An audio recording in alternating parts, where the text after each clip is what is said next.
যে আমি আমার মা বাবার সব থেকে বড় লস প্রজেক্ট।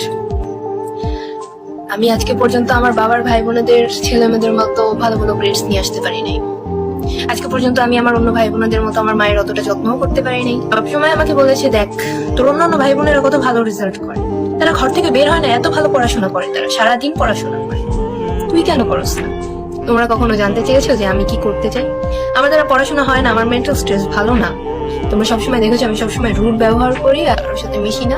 আমি প্রতিদিন কান্না করি, সেটা তোমাদের চোখে পড়ে না, কিন্তু তোমাদের চোখে এটা ঠিকই পড়ে যে আমি বদলে গেছি। কখনো জিজ্ঞাসা করেছো যে আমি কি করতে চাই?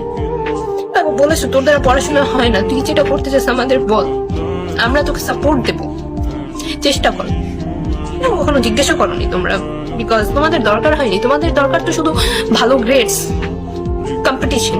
আমি জানি না আমি কতটুকু পারছি আমার মা বাবার এটা ফিল করানোর জন্য যে আমি চেষ্টা করি তাদের ভালো রাখার জন্য, তাদের ভালো দেখার জন্য, কিন্তু আফসোস যে আমার মা বাবা কখনো দেখে।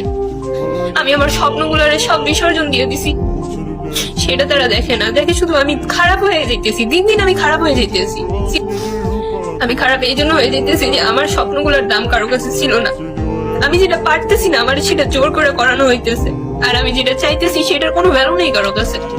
আমি জানি আমি খারাপ মেয়ে, আমি মানতেছি আমি খারাপ মেয়ে।